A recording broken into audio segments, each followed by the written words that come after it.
बिस्मिल्लाहिर्रहमानिर्रहीम। अस्सलाम वालेकुम। मैं हूं अतीक अहमद। दोस्तों, आज मैं कुछ पॉइंट आप दोस्तों के साथ शेयर करने जा रहा हूं जिस पर अमल करके हम अपनी कामयाबी को आसानी से हासिल कर सकते हैं। हम आसानी से कामयाब हो सकते हैं। इसके लिए कुछ ये पॉइंट्स हैं जिन पर अगर हम अमल करें तो कोई वजह ही नहीं कि हम कामयाब ना हों। याद रखिए कि आप अपने ऊपर, अपने जिस्म के ऊपर, अपने जहन के ऊपर और अपने तजर्बे के ऊपर हमेशा एतबार करें, हमेशा एतमाद करें। आप अच्छे और बुरे के बारे में दूसरों से पूछने की बजाय अपने आप के साथ मशवरा कीजिए, अपने आप से सवाल कीजिए, क्योंकि आप अपने सबसे बड़े दोस्त हैं और आप कभी भी अपने आप को धोखा नहीं दे सकते। आप सारा दिन उन नेमतों का शुक्र अदा करें जो अल्लाह ताला ने आपको अनायत कर रखी हैं, क्योंकि शुक्र अदा करने से हमारी तवानाई में इजाफा होता है। आप कभी भी वो बिज़नेस मत करें जिसमें बहुत ज़्यादा मुकाबला हो। हमेशा वो कारोबार करने की कोशिश करें जिसमें आप अपनी इजारादारी कायम कर सकें। इसमें कामयाबी के चांसेस ज़्यादा होते हैं। कभी भी तनख्वाह पर मत रहें, तनख्वाह मत लें, क्योंकि तनख्वाह आपको कभी भी दौलतमंद नहीं बनाएगी। आप डेली सुबह उठकर शीशे के सामने खड़े होकर खुशहाली के 10 आइडियाज़ सोचें। ये 10 आइडियाज़ आपके लिए खुशहाली का ख़जाना साबित होंगे।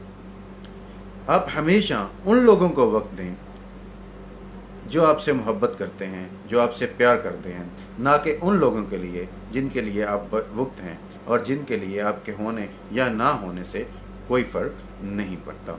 आप लिखना सीखें। लिखने से इंसानी दिमाग में इजाफा होता है, आप में सोचने समझने की सलाहियत पैदा होती है और सोचने समझने वाला शख्स कभी भी गरीब नहीं होता। 24 घंटे में से 8 घंटे सोना बेहतरीन सरमायाकारी है। याद रखें कि जो बंदा 24 घंटे में 8 घंटे सोता है वो अपनी सेहत पर सरमायाकारी करता है, अपने दिमाग पर सरमायाकारी करता है। आप कभी भी अपनी रकम अपनी रकम सरमायाकारी में इस्तेमाल मत करें। अपनी रकम सरमाए में मत लगाएं। सरमायाकारी सिर्फ दौलत की हिफाजत करती है, ये आपको अमीर नहीं बना सकती। और सरमायाकारी करने से पहले सरमाया पैदा करना चाहिए। आप कभी भी चाय, कॉफ़ी या टैक्सी के पैसे मत बचाएं, क्योंकि कोई भी आदमी टैक्सी के पैसे या इस तरह बचत करने से अमीर नहीं हुआ। हमेशा अमारत पैसे कमाने से आती है, बचत करने से नहीं आती। अगर आपके पास रकम है और आप सरमायाकारी करना चाहते हैं तो कभी भी उस सरमायाकारी में 2 या 3% से ज़्यादा सरमायाकारी में मत लगाएं।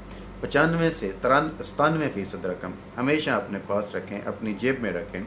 ये रकम आपको हमेशा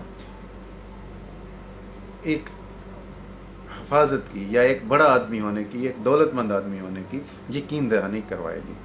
आपको एक एहसास रहेगा कि मेरे पास पैसे हैं। मैंने बहुत सारे ऐसे करोड़पति देखे हैं जिनके पास बेशुमार दौलत थी, लेकिन उन्होंने वो सारी दौलत मंसूबों पर लगा रखी थी और अपनी जेब में खाली थी। दोस्तों, आप हमेशा जो भी कुछ बनना चाहते हैं सुबह उठ के शीशे के सामने अपना पूरा प्लान दोहराएं, अपने पूरे अल्फाज दोहराएं कि हाँ, मैं बिजनेसमैन बनना चाहता हूँ, हाँ, मैं कामयाब फिल्म एक्टर बनना चाहता हूँ, हाँ, मैं आलिम बनना चाहता हूँ, हाँ, मैं उस्ताद बनना चाहता हूँ। यकीन जानें कि आप जो सोचते हैं आपका दिमाग उसके लिए आपको रास्ता दिखाता है, आप वही बन जाते हैं। तो दोस्तों, ये कुछ पॉइंट्स थे। अगर हम लोग इन पर अमल करें तो कोई वजह ही नहीं है कि हम अपने मिशन में कामयाब ना हों। आपको ये पॉइंट कैसे लगे, आपको ये वीडियो कैसी लगी, मुझे कमेंट बॉक्स में लाजम बताइए। और आपने अगर अभी तक मेड इन पाकिस्तान को सब्सक्राइब नहीं किया तो इस वीडियो के नीचे मेड इन पाकिस्तान को सब्सक्राइब कर लीजिए और बेल के बटन पर क्लिक कर लीजिए, ताकि आपको डेली अच्छी आने वाली वीडियोस के नोटिफिकेशन टाइम पर मिलते रहें। अब तक के लिए इतना ही। मुझे अतीक अहमद को इजाज़त दीजिए। अल्लाह निगहबान।